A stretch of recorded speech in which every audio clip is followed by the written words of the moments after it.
മുത്താന്തറയിലെ ബൂത്തിൽ മണിക്കൂറുകളായി കാത്തുനിൽക്കുന്ന വോട്ടർമാർ എന്ത് പറയുന്നു നോക്കാം. രഞ്ജിത്ത്, അവരുടെ പ്രതികരണം എടുക്കാം. സ്മൃതി, കുറേ നേരമായി കാത്തു നിൽക്കുന്ന ആൾക്കാരാണ്. എത്ര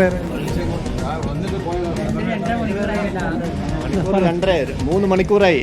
3 മണിക്കൂർ മുമ്പ് അത് കംപ്ലൈന്റ് ആയതാണ്. അപ്പോൾ തന്നെ വന്ന് ശരിയാക്കേണ്ടതല്ലേ.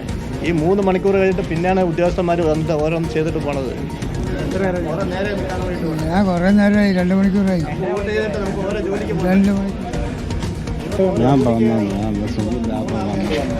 ഇപ്പോൾ 2.5 മണിക്കൂറായി വന്നിട്ട്.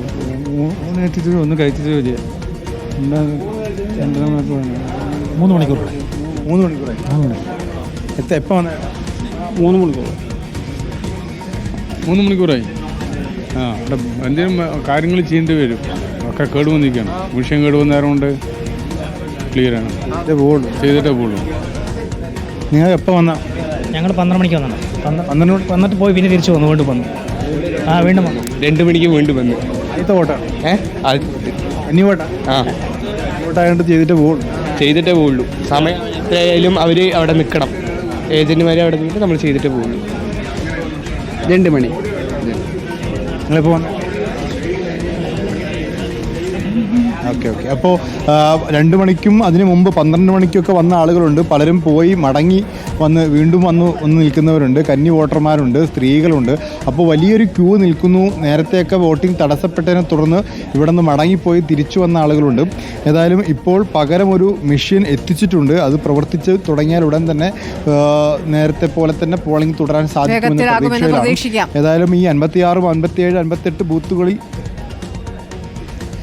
തീർച്ചയായിട്ടും സ്മൃതി ശരിയാവുമെന്ന് പ്രതീക്ഷിക്കാം. മാത്രമല്ല, ഇവിടെ മുനിസിപ്പാലിറ്റിയിലെ പോളിംഗ് ശതമാനത്തോട് ചേർന്നിരിക്കുന്ന പോളിംഗ് ഈ 3 ബൂത്തുകളിലും ഉണ്ട്. ഇപ്പോഴും നിലവിൽ തന്നെ 55% പോളിംഗ് രേഖപ്പെടുത്തിയിട്ടുണ്ട്. ഇവിടുത്തെ നേരത്തെ കണക്ക് പരിശോധിക്കുമ്പോൾ തന്നെ ഉച്ചയോടുകൂടി തന്നെ 55% പോളിംഗ് രേഖപ്പെടുത്തിയിട്ടുണ്ട്. ഏതായാലും വൈകിട്ടാകുമ്പോഴേക്കും കഴിഞ്ഞ തവണയൊക്കെ 85% പോളിംഗ് മുത്താന്തറയിൽ ഉണ്ടായിരുന്നു എന്ന് പറയുന്നത്. അപ്പോൾ അതായത് ഈ മണ്ഡലത്തിലെ ശരാശരിയേക്കാൾ കൂടിയ പോളിംഗ് രേഖപ്പെടുത്തുന്ന ഒരു ബൂത്താണ്, അല്ലെങ്കിൽ ഒരു വാർഡാണിത്. ഈ വാർഡിൽ ഈ കഴിഞ്ഞ തവണത്തെ പോലെ തന്നെ പോളിംഗ് ഉണ്ടാകുമെന്നാണ് BJP നേതൃത്വം പ്രതീക്ഷിക്കുന്നത്. കാരണം അവരുടെ ഏറ്റവും പ്രതീക്ഷയുള്ള വാർഡുകളിൽ ഒന്നാണ്. ശരി രഞ്ജിത്ത്, റോഷിബാലിലേക്ക് പോകുന്നതിന് മുമ്പ് ഇപ്പോൾ ഈ രാഹുൽ മാങ്കൂട്ടത്തിനൊപ്പം പോയിരിക്കുന്ന അല്ലമീൻ വീണ്ടും ഒരു അപകടത്തിൽപ്പെട്ടിരിക്കുകയാണ്. നേരത്തെ ഒന്ന് വണ്ടി പഞ്ചറായിരുന്നു, ഇപ്പോൾ കേൾക്കുന്ന വണ്ടി ഓടയിൽ പോയത്. അപ്പോൾ എന്തായാലും രാഹുൽ മാങ്കൂട്ടത്തിനൊപ്പം അല്ലമീൻ എന്നത് ഇനി കുറച്ച് നേരത്തേക്ക് കാണാൻ എന്തായാലും പറ്റും തോന്നുന്നില്ല. റോഷിബാലിലേക്ക് പോകാം. റോഷിബാലുണ്ട് മേപ്പറമ്പ് ഗവൺമെൻറ് UP സ്കൂളിലെ ബൂത്തുകളിൽ മുന്നിൽ നിന്നും. റോഷിബാൽ, എന്താണ് ബൂത്തുകളുടെ സ്ഥിതി? പലയിടത്തും മെഷീൻ വോട്ട് ചെയ്ത് ഒരാൾക്ക് പുറത്തേക്ക് എത്താൻ മിനിറ്റുകൾ താമസം എടുക്കുന്നു എന്നുള്ളതൊക്കെ വോട്ടർമാർ പറയുന്നുണ്ട്. എന്താണ് അവിടുത്തെ ഒരു കാഴ്ച?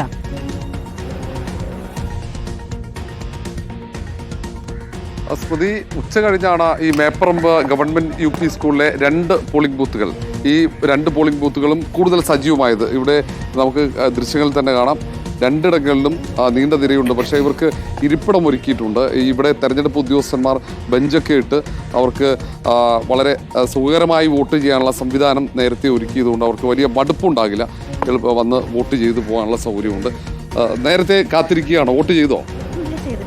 കുറേ സമയം വന്നിട്ടുള്ളൂ. ഇവരൊക്കെ കുറച്ച് പേരൊക്കെ നേരത്തെ കാത്തിരിക്കുന്നുണ്ട്. നമുക്ക് ആ നിരയിലൂടെ പോവാം. എന്തായാലും ആവേശം ഒട്ടും ചോരാതെയാണ്. ഇത് പാലക്കാട് നഗരസഭയുടെ ഭാഗമായിരിക്കുന്ന സ്ഥലമാണ്. ഈ ബൂത്തുകളിൽ കുറേ സമയമായി കാത്തിരിക്കുന്നുണ്ട്. ഒരുപാട് സമയം. 1 മണിക്കൂറായി. 1 മണിക്കൂർ. ഒരു ബൂത്തിൽ എല്ലാവർക്കും എല്ലാ ഡ്യൂട്ടികളുണ്ടാവും. ഇവർ ഭയങ്കര സ്ലോ ആണ്. അപ്പോൾ ഇവിടെയും ഏതാണ്ട് 1 മണിക്കൂറൊക്കെ കാത്തിരുന്നു എന്നാണ് പറയുന്നത്. അപ്പോൾ 2-3 പേരെങ്കിലും 1 മണിക്കൂറായി കാത്തിരിക്കുന്നു എന്ന് പറയുന്നു. മന്ദഗതിയിലാണ് പോളിംഗ് എന്ന് പറയുന്നു. പക്ഷേ ഏതായാലും ഈ നീണ്ട നിര ആവേശത്തോടെ ഈ തെരഞ്ഞെടുപ്പിൻ്റെ ഭാഗമാകാൻ ഈ കുട്ടികളൊക്കെ അമ്മമാരൊക്കെ എത്തിയിട്ടുണ്ട്. കുറേ സമയം കാത്തിരിക്കും. അപ്പോൾ അവർക്ക് കാത്തിരിക്കുന്നു. എല്ലാവരും ഈ തിരക്ക് ഏറ്റവും കുറഞ്ഞ സമയം എന്ന കണക്കുകൂട്ടലിലായിരിക്കും ഇത്രയും ആളുകൾ എനിക്ക് തോന്നുന്നു. കാരണം ഭക്ഷണമൊക്കെ കഴിഞ്ഞ് വീട്ടിലെ പണികളൊക്കെ പൂർത്തിയാക്കിയതിന് ശേഷം ഭക്ഷണമൊക്കെ കഴിച്ചു വന്നതാണോ? തിരക്ക് കുറവായിരിക്കും. നമ്മുടെ വാഹനം തകരാറിലായ വാഹനത്തിലേക്ക് ഒന്ന് പോകുന്നു. റോഷിബാൽ, ഒന്ന് രാഹുൽ മാങ്കൂട്ടത്തിൽ ദൃശ്യങ്ങളിലേക്ക് പോകുക.